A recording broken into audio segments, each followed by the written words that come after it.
Hey, in the maintenance of a computer, both desktop and laptop, cleaning and replacing the thermal grease play an important role. Both of these points affect the operating temperature of the processor. If the cooling radiator gets clogged with dust, the processor will overheat. Also, if the thermal grease between the processor and the heatsink is dry and doesn't give off heat well, it will also overheat. This can be the reason of the shutdown of the computer under heavy loads. And in general, if the processor will constantly work at extreme temperatures, this is not good. Now I will try to answer the basic questions related to this type of service, and I will show you how to properly clean it and replace the thermal grease using a laptop as an example. With an ordinary computer, everything is the same and even easier. By the way, if you have not yet subscribed to our channel, subscribe. And if you have been on the PCNP channel for a long time, then you probably know that I advised periodically to clean the laptop with an ordinary household vacuum cleaner, only at low power, so as not to harm. In big dirty cities, this should be done often, there is a lot of dust. However, once every few years, everyone should do a full cleaning. Especially gamers. Games heat up the processor a lot, which also dries out thermal grease and impairs its thermal conductivity. How often should I change my thermal grease? This is no rule. On this working laptop, it has not changed even once since 2014, and there was no problem. Much depends on its quality, as well as how the processor itself heats up and how you load it. The general recommendation is to do preventive cleaning at least once every 2 years. If you want to do it yourself, then let's move on to the algorithm of actions and take everything step by step. Step 1.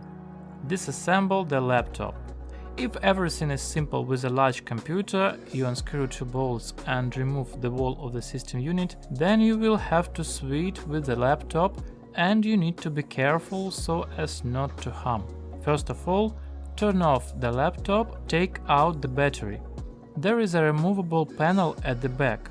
If your laptop has a heatsink underneath it, then you're in luck. It's very rare. We disassemble further. Unscrew all the bolts on the back panel, including those that hold the hard drive and DVD drive. We take them out. I use a magnet.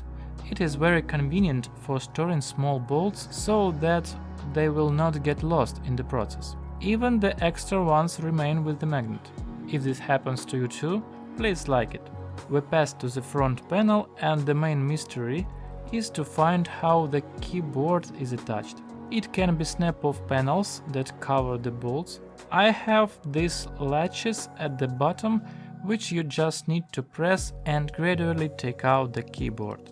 Disable the keyboard cables and, if necessary, the touchpad and buttons. We unscrew a few more bolts. The lower part is removed in this notebook. If you see dust, remove it with a brush, for example. Step 2. Detaching of the cooling system.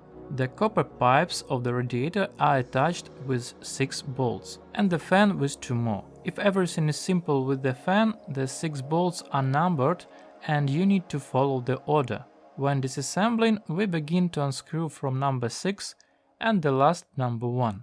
Remove and see the points of contact with the processor and the motherboard chip. They are stained with the thermal grease. Step 3. Clean the old thermal grease.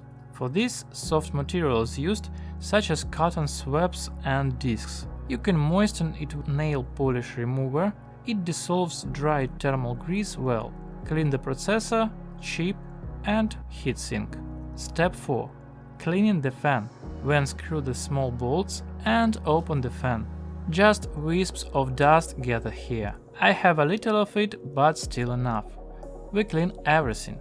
Assemble and get a clean cooling system. Step 5.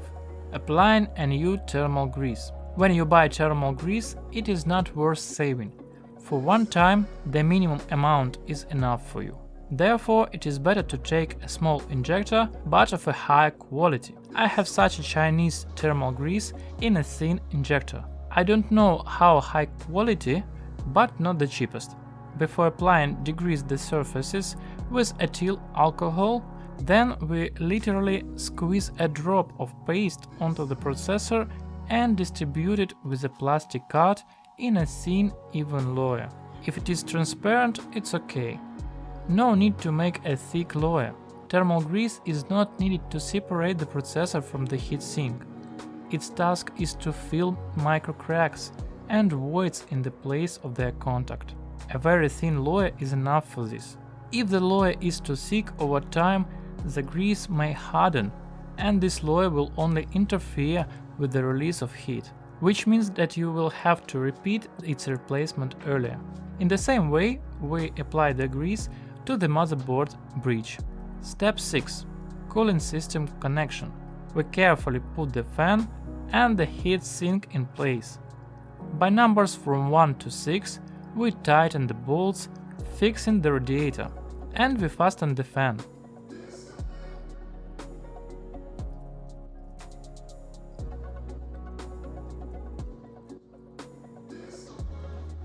Done. Step 7.